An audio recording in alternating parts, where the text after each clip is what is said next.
कल हमने collection of data में डेटा के types, primary, secondary, how do we collect data, after that framing of questionnaire, किस तरीके के क्वेश्चंस होने चाहिए, open ended and close ended हमने कल कवर कर दिया था। ठीक है, हम यहाँ पे इसके एडवांटेजेस ओपन एंडेड और क्लोज एंडेड क्वेश्चन के ड्रॉबैक्स और एडवांटेजेस देख रहे थे। ठीक है, तो हमें क्या पता चला था, पहले तो मैं थोड़ा रिमाइंड करवा दूं कि ओपन एंडेड क्वेश्चंस क्या होते हैं, जिसमें आपसे सिर्फ क्वेश्चन किया है और आपको फुली फ्रीडम है कि आप उसमें कुछ भी लिख सकते हो। ठीक है। On the contrary, close ended कैसे क्वेश्चन होते हैं जिसमें आपको ऑप्शंस गिवन होते हैं। अब या तो टू वे प्रोसेस होता है। टू वे क्वेश्चनिंग क्या है? Two way questioning is answer आपका येस नो में है, that is two way questioning. या फिर आपको एमसीक्यू दे दिया जाता है। ठीक है, अब इसका बेनिफिट क्या है, अब इसके एडवांटेजेस ये कि टाइम कंज्यूमिंग नहीं होता, कम टाइम लगता है, आप इजीली कर पाते हो। ठीक है, आपको सोचने की ज़रूरत नहीं पड़ती।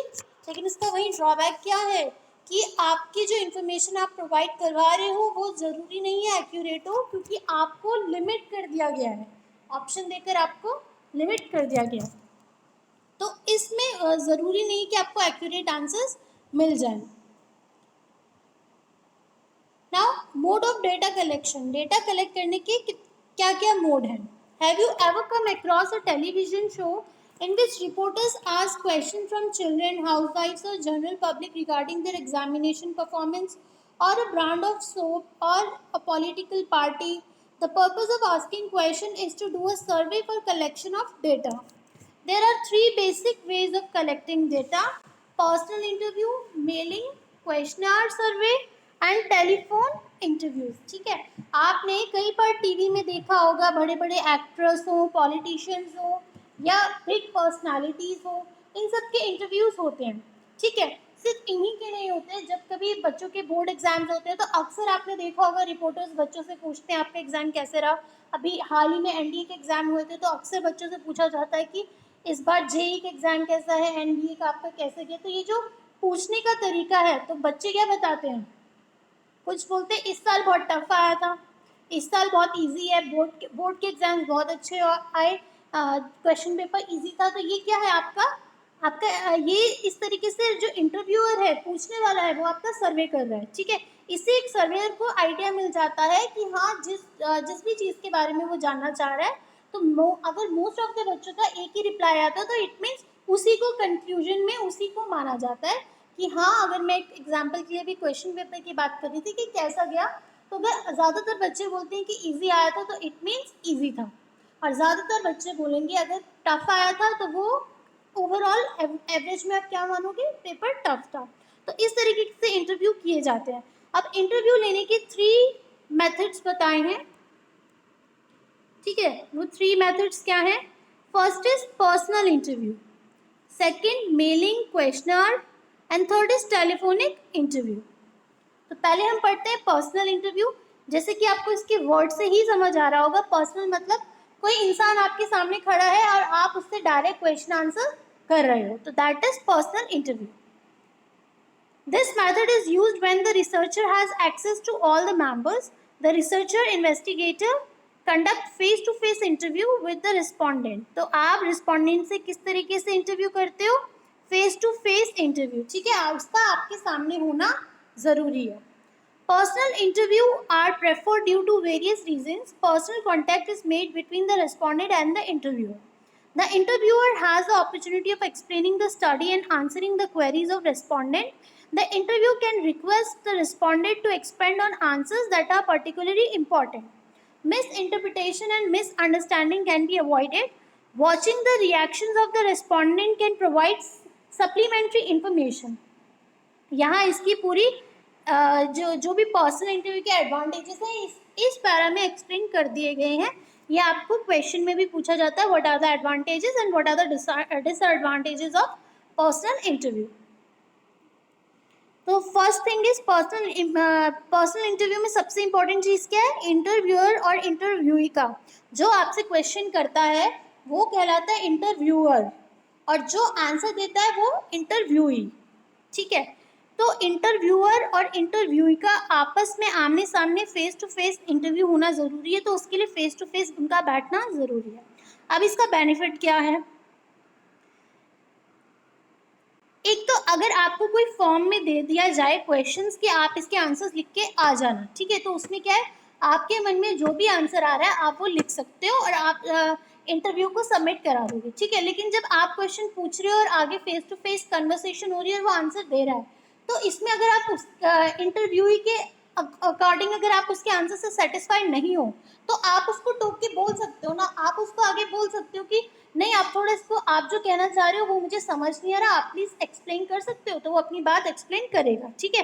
तो फेस टू फेस इंटरव्यू में ये बेनिफिट होता है कि अगर आपको जो इंटरव्यू की बात है अगर आपको समझ नहीं आ रही, तो आप उसको डीपली एक्सप्लेन करने के लिए बोल सकते हो। और अगर उसने इतने अच्छे से शॉर्ट वे में समझा दिया है और आपको उसका पॉइंट क्या है वो नहीं समझ आ रहा, तो आप उन्हें एक्सपेंड करने के लिए आंसर बोल सकते हो। सेकंड, मिस इंटरप्रिटेशन के चांसेस कम हो जाते हैं। अब ये मिस इंटरप्रिटेशन दोनों के केस में हो सकता है। ये मिस इंटरप्रिटेशन इंटरव्यू को भी हो सकता है, क्या पता जो आंसर दे रहा है उसको समझ ही नहीं आ रहा कि क्वेश्चन में जो इंटरव्यूअर है वो पूछना क्या चाह रहा है, ठीक है। और कई बार ऐसे भी हो जाता है कि आंसर क्वेश्चन से मैच नहीं कर रहा, तो जब हमारा फेस टू फेस क्वेश्चनिंग होती है, फेस टू फेस इंटरव्यू होता है, तो उसमें एक क्लैरिटी रहती है। अगर कोई कुछ और समझ के आंसर भी दे तो आप उससे बोल सकते हो नहीं सर आप गलत समझ रहे हैं, मेरे कहने का मतलब ये है, तो वो उसके अकॉर्डिंग आंसर देता है, ठीक है। और एक और बेनिफिट होता है वॉचिंग द रिएक्शन और रिएक्शंस ऑफ द रिस्पोंडेंट, ठीक है, कैन प्रोवाइड सप्लीमेंट्री इंफॉर्मेशन। आप जिससे भी क्वेश्चन कर रहे हो आप उसका बिहेवियर, उसके एक्सप्रेशन भी देख रहे हो। कई बार क्या होता है, ज़्यादातर अगर वैसे तो नॉर्मल है, कभी कभी जब क्या होता है इंटेरोगेशन होता है, जैसे पुलिस इंटेरोगेशन होता है, तो वो भी एक तरीके से इंटेरोगेशन में भी क्या होता है, एक तरीके का इंटरव्यू होता है कि आप क्वेश्चन कर रहे हो, जो आगे वाला है वो रिस्पॉन्ड कर रहा है, आंसर्स दे रहा है, ठीक है। तो अब आगे झूठ भी बोल सकते हैं, सच भी बोल सकते हैं। तो ज़्यादातर वो कैसे पता लगाते हैं, उनके फेशियल एक्सप्रेशन, उनके बिहेवियर, ठीक है। तो ये सब चीज़ें भी ध्यान रखी जाती हैं। या अगर आपने कोई क्वेश्चन ऐसे कर दिया जो इंटरव्यू को पसंद नहीं आया, तो उसके फेस के एक्सप्रेशन से आप समझ सकते हो, उसके बाद आगे आप अलर्ट हो जाते हो कि किस टाइप के क्वेश्चंस आपको नहीं करने, ठीक है। ये एक एग्जांपल है, इसके अलावा बहुत सारी चीज़ें होती है जिसमें हमें जो हमारा इंटरव्यू है उसके एक्सप्रेशन, उसके बिहेवियर को देखकर पता चलता है। Personal interview has some demerits too, तो जो ऊपर हमने पढ़े ये सारे क्या थे, merits. Now come to the demerits. It is expensive, कि क्या है, पर्सनल इंटरव्यू लेना एक्सपेंसिव है, आप उसे बुलाओगे, सारी अरेंजमेंट करोगे, टी कॉफ़ी लंच जो भी है वो ऑफर करोगे, और टाइम कंज्यूमिंग भी होता है। As it requires train interview, और आपको उन्हें ट्रेन इंटरव्यू की ज़रूरत पड़ती है। जो आपके पर्सनल इंटरव्यू लेते हैं ऑब्वियसली वो पहले ही सेटअप कर लेंगे, पहले ही क्वेश्चन फ्रेमिंग कर लेंगे, और उनके लिए ट्रेन इंटरव्यू की ज़रूरत होती है। It takes longer time, it takes longer time to complete the survey. आप एक टाइम फिक्स करते हो मीटिंग के लिए, देन इंटरव्यू आता है, आप पूरी process one by one questioning करते हो, तो इस सब में क्या लगता है, टाइम लगता है। So it is time consuming. Presence of the researcher may inhibit respondent from saying what they really think. तो एक और चीज़ है that presence of the researcher में inhibit and respondent from the saying what they really think. और इससे क्या है कि रिसर्चर के बारे में कई बार सही तरीके से नहीं पता चलता कि वो सोच क्या रहे हैं। कई बार जो है जो इंटरव्यू है वो प्रिपेयर होकर भी आता है, जैसे कि हम टीवी न्यूज़ चैनल में न्यूज़ इंटरव्यू में भी नोटिस करते हैं, जब कोई पॉलिटिकल लीडर आता है तो ऑब्वियसली उसको पता है उसकी क्या क्या वीकनेसेस हैं, इंटरव्यू उसके बारे में क्वेश्चन करेगा, तो वो पहले से ही प्रिपेयर होके आता है कि मुझे उसे क्रॉस क्वेश्चनिंग या मुझे उसको कैसे उस बात को घुमाना है, जो अक्सर आप डिबेट में भी देखते होंगे, न्यूज़ डिबेट्स में। Next is mailing questionnaire.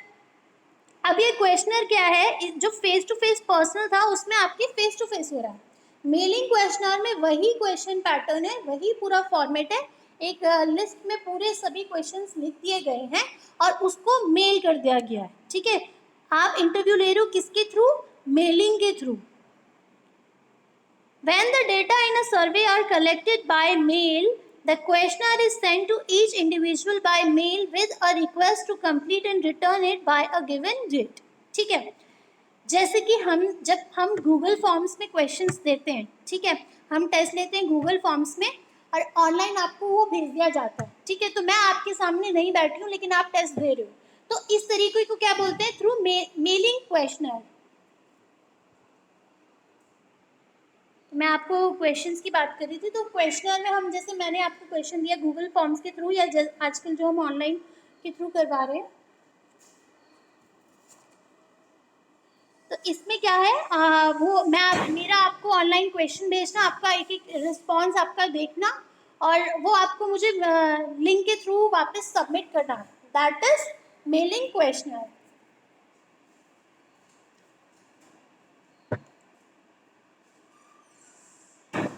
The advantages of this method are that it is less expensive, क्योंकि आपको सिर्फ भेजना ही है थ्रू मेल, तो इसमें कुछ खर्चा तो है ही नहीं। It allows the researcher to have access to people in remote areas too, तो जो रिमोट एरियाज है वहाँ भी आप आराम से ये इंटरव्यू मेल कर सकते हो, आपको स्पेशल वहाँ जाने की ज़रूरत नहीं है। Who might be difficult to reach in person or by telephone. It does not allow influencing of the respondent by the interviewer. ठीक है, इसका एक ड्रॉबैक क्या होगा, एक ड्रॉबैक ये है कि आप उसको ऑब्जर्व नहीं कर सकते हो, क्योंकि आप मेल कर रहे हो। जैसे हमारे साथ क्या होता है, हमने क्वेश्चंस तो दे दिए, अब बच्चा रिस्पॉन्ड तो कर रहा है, लेकिन हमें नहीं पता वो वहाँ कैसे कर रहा है, हो सकता है वो चीटिंग करके कर रहा है, हो सकता है वो कहीं देख रहा है, तो हम ये सब चीज़ें नहीं देख सकते। It also permits the respondent to take sufficient time to give thoughtful answer to the questions. लेकिन एक बेनिफिट है कि जो जो इंटरव्यूई है उसको प्रॉपर टाइम मिल जाता है उसके आंसर्स देने के। These days online service, yes, these days online surveys or survey through short messaging service, that is SMS, are popular. Do you know how an online survey is conducted? आजकल तो वैसे और भी मेथड आ चुके हैं, ठीक है, यहाँ पे एग्जांपल एसएमएस के लिए दे रखा है कि एसएमएस के थ्रू भी सर्वे होता है, ठीक है, एसएमएस के थ्रू फीडबैक भी मांगते हैं, ठीक है, आप कहीं किसी से कोई, जैसे ज़्यादातर कॉल सेंटर्स होते हैं वहाँ पे अगर आप कुछ भी पूछते हैं हेल्प के लिए तो हमेशा बोलते हैं हमें फीडबैक दीजिए, और फीडबैक हमेशा एसएमएस के थ्रू आता है। ऐसी जो बड़ी बड़ी कंपनीज होती हैं, बड़ी बड़ी कंपनीज अपने फीडबैक का जो भी वो आपको इन्फॉर्मेशन प्रोवाइड करेगी उसके साथ फीडबैक ज़रूर मांगती है, ठीक है। एक कंपनी को जानना बहुत ज़रूरी है कि जो फैसिलिटी अपने कस्टमर को प्रोवाइड कर रहा है वो ठीक है या नहीं, तो वो थ्रू एसएमएस भी होता है और ऑनलाइन मीडियम भी होते हैं, ठीक है। जैसे हमने जब फर्स्ट टाइम ये, हाँ, डीपीआईसी स्कूल, हमारे स्कूल ने जब फर्स्ट टाइम गूगल फॉर्म्स के थ्रू क्वेश्चंस प्रिपेयर किए थे तो हमने उसी के साथ बच्चों से फीडबैक भी मांगा था। इसी तरीके से जब एक बार क्विज कंपटीशन हमने ऑर्गेनाइज किया था तो उसके साथ ही अटैच कर दिया था फीडबैक के लिए भी, वो इसलिए कि बच्चे अगर कोई भी प्रॉब्लम फेस कर रहे हैं या उन्हें कुछ भी सही नहीं लग रहा तो वो हमें रियल उनकी जो भी प्रॉब्लम्स है वो बता सकें। The disadvantages of mail survey are that it is less opportunity to provide assistance in clarifying instructions, so there is a possibility of misunderstanding the question. जो मैंने आपको यहाँ पे बताया था, misinterpretation यहाँ पे कम होती है। क्यों? क्योंकि अगर वो कुछ क्वेश्चन को गलत समझ रहा है तो इंटरव्यू क्लियर कर देता है कि इस क्वेश्चन में मैं ये जानना चाह रहा हूँ, जो कि मेलिंग में पॉसिबल नहीं है। मेलिंग में जो मिसअंडरस्टैंडिंग है वो ज़्यादा बढ़ जाती है क्योंकि क्वेश्चन को समझाने वाला कोई नहीं रहता। Mailing is also likely to produce low response rate due to certain factors, such as returning the questionnaire without completing it, not returning the questionnaire at all, loss of questionnaire in the mail itself, etc. Mailing में एक जो main important जो drawback है उसका ये है कि कुछ लोग इनकम्प्लीट वे में भेज देते हैं, कुछ लोग लिखते ही नहीं है, एज इट इज रिटर्न कर देते हैं, और कुछ लोग रिटर्न ही नहीं करते, ठीक है। तो इस तरीके की दिक्कतें मेलिंग इंटरव्यू में देखी जाती हैं। Third type is telephone interview. अब आप इसके नाम से समझ जाओ, टेलीफोन, ऐसा इंटरव्यू जो आपके टेलीफोन में लिया जा रहा है, ठीक है, दैट इज टेलीफोनिक इंटरव्यू, ठीक है। इस तरीके के interviews, in a telephone interview the investigators ask question over the telephone, ठीक है। इस तरीके के जो इंटरव्यूज है वो टेलीफोन के ऊपर या मोबाइल्स के ऊपर लिए जाते हैं। The advantages of telephone interview are that they are cheaper than personal interview. Telephonic interview personal interview से सस्ते होते हैं and can be conducted in a shorter time, और छोटे समय के लिए इन्हें किया जा सकता है. They allow the researchers to assess the respondent by clarify the questions. ठीक है, इसके ऊपर मिसअंडरस्टैंडिंग भी कम हो जाती है क्योंकि आपसे डायरेक्ट बात हो रही है. ठीक है, सिर्फ फेस नहीं दिख रहा पर कॉल पे आप बात कर रहे हो, तो इससे अगर कोई रिस्पॉन्स सही नहीं आ रहा तो अपने क्वेश्चन को आप क्लियर कर सकते हो. Telephonic interview is better in cases where the respondent are reluctant to answer certain questions in personal interview. ये सब तो इसके एडवांटेजेस हो गए. अब इसके डिसएडवांटेजेस क्या है मेन, कि जो मैं पहले आपको बता रही थी कि फेस टू फेस में क्या है, आप कुछ चीज़ें ऑब्जर्व करते हो इंटरव्यू की. ठीक है, आप उसकी बिहेवियर एक्सप्रेशन भी नोटिस करते हो. ठीक है, जो कि टेलीफोन इंटरव्यू में पॉसिबल नहीं है. The disadvantages of this method is to access to people as many people may not own telephones. यहाँ पे क्या एक डिसएडवांटेज बताया है कि हो सकता है कि हर किसी के पास टेलीफोन ही ना हो. ठीक है, तो ये पॉसिबिलिटी बिल्कुल है, तो उनके लिए टेलीफोनिक इंटरव्यू पॉसिबल नहीं हो पाता. ये बिल्कुल सही बात है. इसके साथ ही क्या, आप एक पर्सन की जिसका आप इंटरव्यू ले रहे हो, आप उसके एक्सप्रेशन बिहेवियर नहीं नोटिस कर पाते, तो वो भी इसका एक क्या डिसएडवांटेज.